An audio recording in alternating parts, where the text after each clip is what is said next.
The Uchiha and Naruto are amongst the most popular characters in the series. Anytime an Uchiha member is on screen, you know something major is going to happen, whether it's a story revelation or an awesome fight. It also helps that they have some of the coolest designs, abilities, fighting styles, speeches, plot twists, build-up, and so much more. Their involvement is integral to the Naruto story, and I find that hilarious because of how ridiculous they are. Like, the story around these characters, the decisions made, and their absolutely broken abilities should not work in tandem to create a cohesive story, but it somehow does, even though you need quite a bit of suspension of disbelief. It's not perfect, but it overall works and has made for one of the most popular series ever made. So let's break down what makes the Uchiha so ridiculous. Their abilities. The Sharingan is absolutely broken. Whatever clown said the Byakugan is the strongest visual jutsu was either woefully ignorant or had a case of the smooth brain. This ability practically makes you into the avatar with Spidey sense. The Sharingan's abilities are as follows: the ability to see and distinguish chakra, sometimes even through objects, perfect clarity of perception allowing the user to read and predict movements of objects or people despite how fast they're moving, ability to copy almost any jutsu they witness, the ability to perfectly copy any movement witnessed, and a built-in genjutsu for their eyes. This is base awakening. This is without any training or leveling up their Sharingan at all. Comparatively, base Byakugan allows for one to see chakra and chakra points much better than the Sharingan, and 360 degrees X-ray vision. Well, like 355 degrees X-ray vision. Sorry, Neji.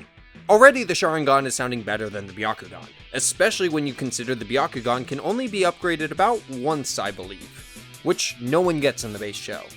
So, how many levels to the Sharingan are there? Well, a lot.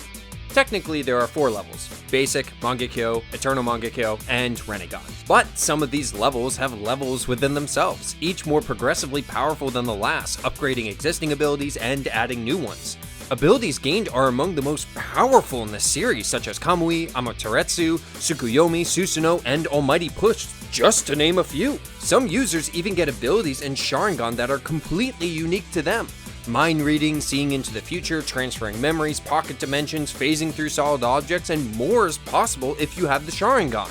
This single ability dwarfs any other jutsu in the entirety of the series. The only other that comes within miles of it is probably the first Hokage's wood style, but that's only because of the ridiculous amount of chakra he had.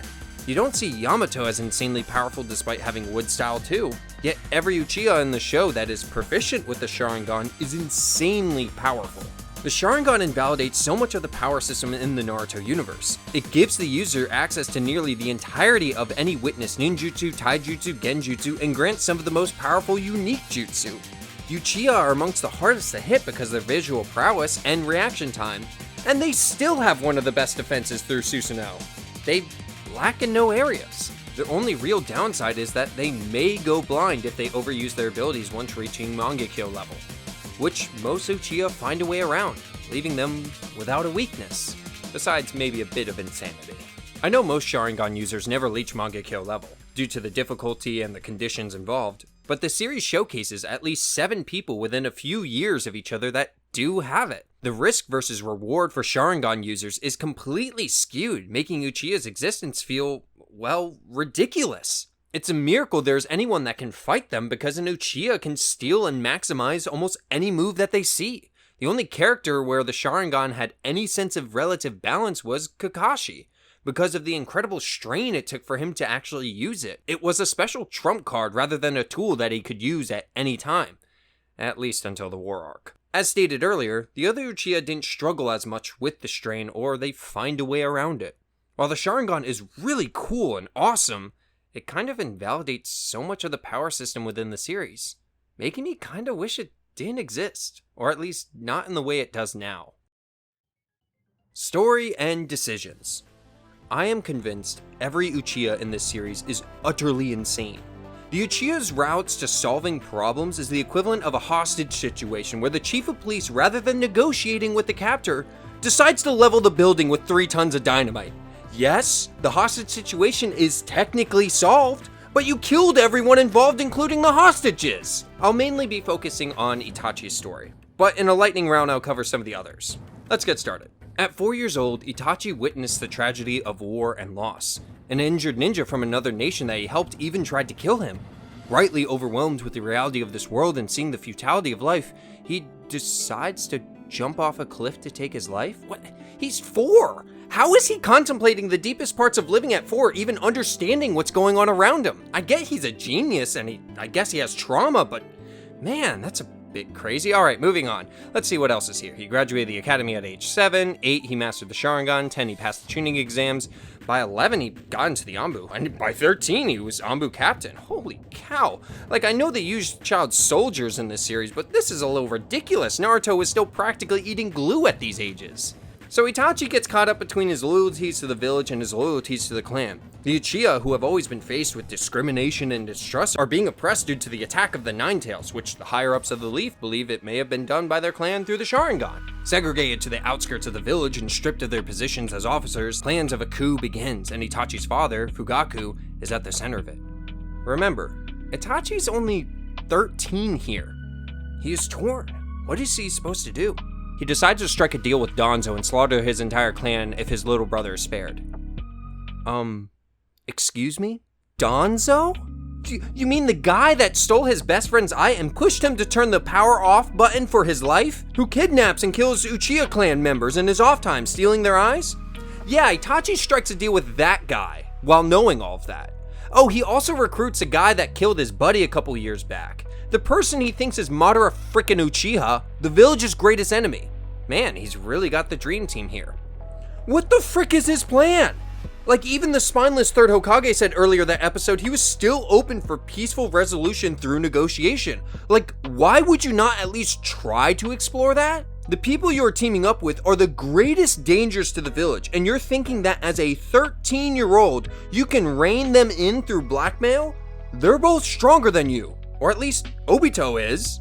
Also, later you convince your father, the head of the clan, and the coup, and by far the greatest threat, to stand down by showing him a genjutsu of the future.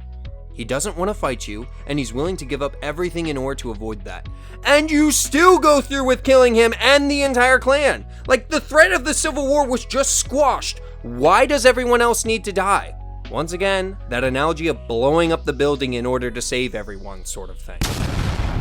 Despite how insane all of this is, his parents are the ones that actually push me over the edge. They're like, hey, we're being oppressed and our son just decided to side with our oppressors. Let's allow him to kill us, be branded as a criminal all of his life, traumatize our other son into becoming an extremist, allow for him to go on a murder spree throughout the clan, including innocent people that have nothing to do with this, and then let's tell him how proud we are of him. What?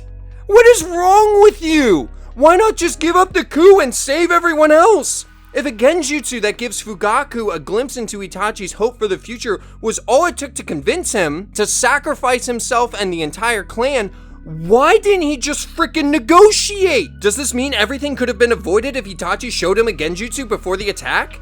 Itachi even knew the third Hokage was still trying to negotiate. Mother Teresa, why are you choosing the most diabolical option available to you? Also, I find this hilarious. Itachi. 最後に約束しろ。サスケのことは頼んだぞ。わかってる。